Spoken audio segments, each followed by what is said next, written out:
நேற்றும் தந்தார், இன்றைக்கும் கொடுக்கிறார், நாளைக்கும் கொடுப்பார். அவர் தந்து அன்பு கூறுகிற கர்த்தர்.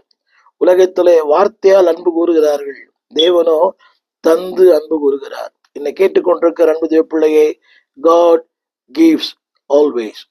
எப்பொழுதும் அவர்கள் கொடுப்பதற்கு எந்த மனிதனும் தடை செய்ய முடியாது. உலகத்துல பார்க்கிறோம், ஒரு கொடுப்பதற்கு ஆசையா இருக்கிறார், ஆனால் அதை தடை செய்கிற எத்தனையோ மனித சக்திகள்.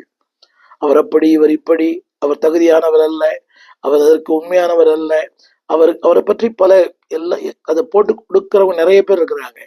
யார் தடை செய்தாலும், யார் அதற்கு எதிராக இருந்தாலும், எத்தனை தடைகள் வந்தாலும், எத்தனை காரியங்கள் வந்தாலும், God always gives. அவர் கொடுக்கிறார். என் அன்பு தேவ பிள்ளையே, சோர்ந்து விட வேண்டாம், கொடுக்கிறதில் வல்லவர். அடுத்து ஒன்று சொல்ல விரும்புகிறேன். 28ஆம் வசனத்திலே அடுத்த வார்த்தை எதை கொடுக்கிறாராம்? வார்த்தையை கொடுக்கிறார். நான் சொல்கிறேன் பாருங்கள். அதுல ஒரு வார்த்தை இருக்கிறது. அதுல ஒரு வார்த்தை என் சத்தம். அதை நான் மாற்றி சொல்ல விரும்புகிறேன்.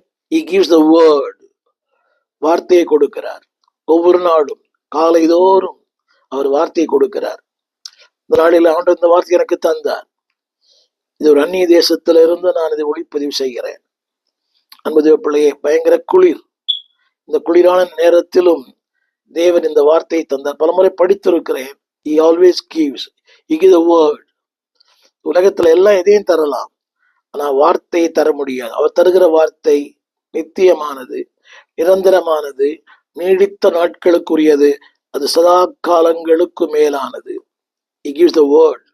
வார்த்தையை கொடுக்க. அதல்லவா நமக்கு ஜீவன், அதவா நமக்கு ஆரோக்கியம், அதவா நமக்கு ஔஷதம். சோர்ந்து போன நேரங்களிலே அவருடைய வார்த்தை நம்மை தூக்கி எடுக்கிறது. ஒன்றுமில்லாத நேரங்களிலே அவருடைய வார்த்தை நம்மை உருவாக்குகிறது. உருவாக்கும் வார்த்தை. இந்த நாளிலே வார்த்தையை கொடுக்கிற ஆண்டவர் உன்னோடு கூட பேசுகிறார். அடுத்து நான் சொல்ல விரும்பிய கடைசி வார்த்தை, He gives the power. வல்லமையை தருகிறார். 28ஆம் வசனத்துல 28 சொல்லப்பட்டிருக்குது, ஒருவனும் பறித்து கொள்ள முடியாது. அப்படியானால் அந்த வல்லமை, ஒரு அதிகாரம், no man can take it, no man can pluck it. இவர் யார் என்றால் வல்லமையை கொடுக்கிற மேய்ப்பன்.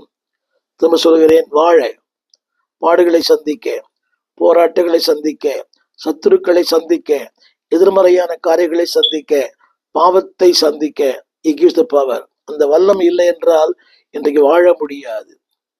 ஒவ்வொரு நாளும் புதிய புதிய சவால்கள், ஒரு நாளும் புதிய புதிய பிரச்சனைகள், ஒரு நாளும் புதிய புதிய போராட்டங்கள், ஒரு நாளும்